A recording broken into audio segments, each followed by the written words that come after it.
Yeah, I was kind of hoping that having that game under our belt and them having some time off, they'd come in kind of tight, and they did. I thought they just played an excellent game, shot it well, hit a lot of tough shots. If I'm being real honest, it kind of felt like they were outplaying us most of the game, and that's a credit to our team, who I thought just made a ton of toughness plays, hit some big buckets. You know, it was an offensive rebound. It was Addi throwing the ball off the defender for the baseline out of bounds. It was a huge play for us. We were in terrible foul trouble all game, so, you know, happened to go to zone a little bit, and maybe they got a little tight when we went to zone, but then you're trying to rebound one-on-one in that zone against Macy especially, which obviously proves really difficult. So at the end of the day, this team feels a little bit like fate's on our side, and that's a powerful feeling. All right, question. I just want to know, your guys is just, you're so excited coming out of the locker room. What are the emotions, just whatever you got going on in your head right now? What do you guys think about that crazy game? I think one, kind of taking back to what Coach said, the last press conference, you know, we've kind of had a little bit of a disappointing season, you know, and we came to this tournament knowing that, and this tournament is kind of our second chance at like a new life, and so I think that all kind of weighs on us heavily. So every single game just means a little bit more, and I think we've all taken that very personal. Yeah, going off what Raegan said, you know, it's nice to have a clean slate here in the postseason tournament, and we're taking every advantage of it that we can. We got a great group of girls who work hard, and it's nice to finally see some results, and like Coach said, we feel like destiny's on our side, and we're feeling pretty great right now. Raegan, you scored 17 in the first half. And what was working for you in that first half? I think in the first half, I felt like I wasn't pressing too hard, you know. I kind of made a point at that coming into this game, you know, not to press too hard. So I kind of felt like I was really taking what the defense was giving me. I hit a couple tough buckets. So anytime you can do that, you know, it kind of you see the ball going a couple more times, it feels, I mean, it takes kind of the press off of you. So. I got a question for you, Addi. You had three really big plays, really close to each other. You have off the back layup. You had two rebounds that turned into free throw opportunities for the team. Last game you were second in rebounds. This time you led the team in rebounds. What did you love to see out of your game today that you just were really proud of yourself? So Coach JD, he gave us a really great pregame speech yesterday about how all these people believe in you. You know, you have the band, you have the cheerleaders, you have your family in the crowd. And so knowing that all those people believe in me, I think that's really helped my confidence so far in the postseason tournament.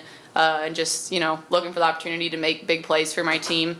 Funny story about the pass off the back. My aunt sent me a link to that video a couple weeks ago and told me she wanted to see that. So I'm glad I was able to show that to her tonight.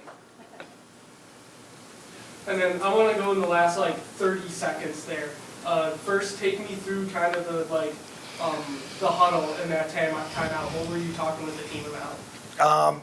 Basically about how to get Raegan the ball, let's be honest. And I think we got a little bit of a break with that sideline. The officials had to go back to the monitor, and we kind of saw what they were doing, that they were going to step back and double team Raegan, and that allowed us to make a small adjustment in our play and get to Shelby first before we worked it in. And, you know, that was a really good job. I mean, imagine being a freshman coming in the game at that point, having not played. Now, she has had some experience this year, but having not played in a couple games in the tournament to make the right pass when they're trying to deny it. And then it's just a luxury to have a player like Raegan who can just go get her own shot.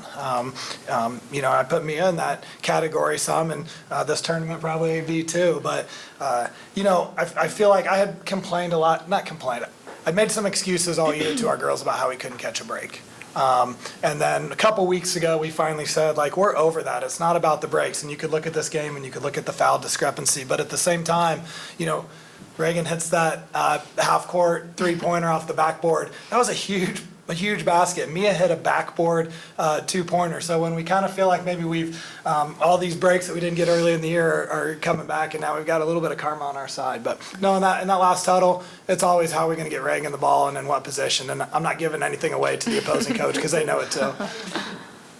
Coach, I know you love to brag about your players, and I want to ask you about Madison Davis. You guys were really struggling on the defensive boards, it seems, throughout the game, and she came in and she was hustling and fighting for every single defensive rebounds she could.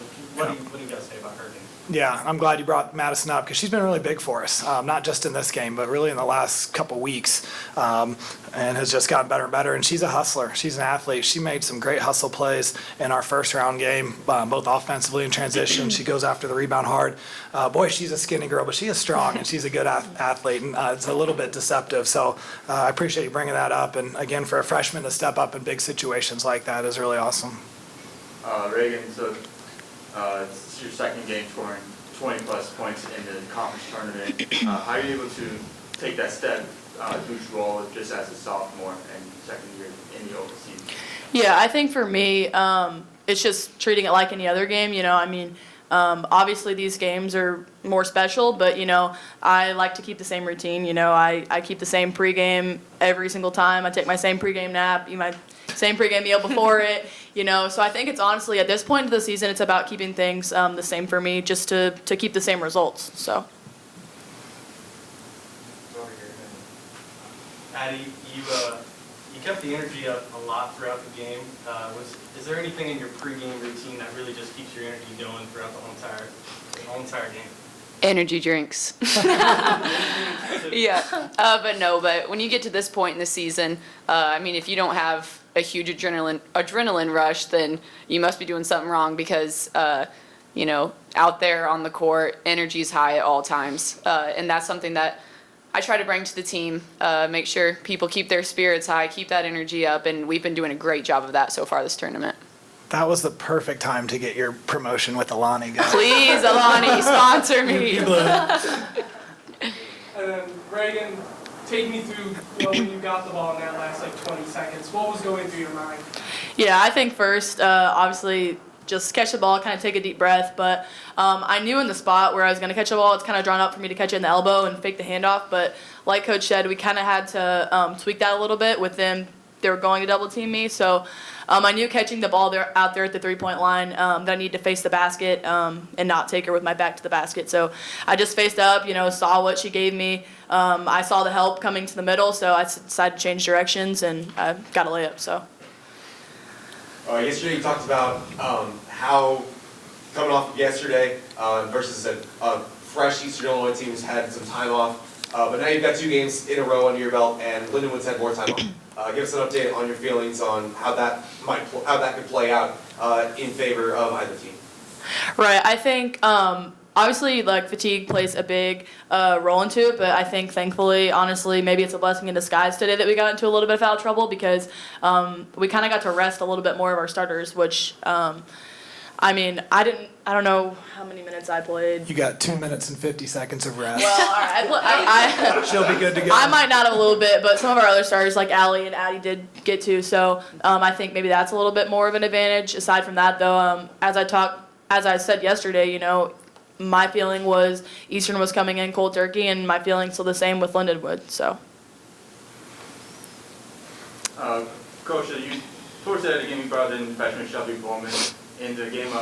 What are you looking to get out of her getting some time, playing time in the conference? Right? Yeah. Well, I mean, it was kind of desperate times, called for desperate measures a little bit because Allie fouled out, and she's the closest thing. I mean, AB's really our backup point guard, but were you fouled out too at that point? Yeah. So Shelby, and when Shelby went in, I told her don't back down to the moment because Shelby's strength is an offensive weapon. I honestly had a thought that Shelby might hit a big shot and go win us this game. So, I thought she did a good job of just playing for herself. But, yeah, we didn't have a lot of other options there for ball handlers. Is there a question up here in the front row? Are you going to swim with me tonight? Yeah, I'll swim with you tonight, buddy. Anybody else? Questions? Thank you all very much. Thank you. Thank you.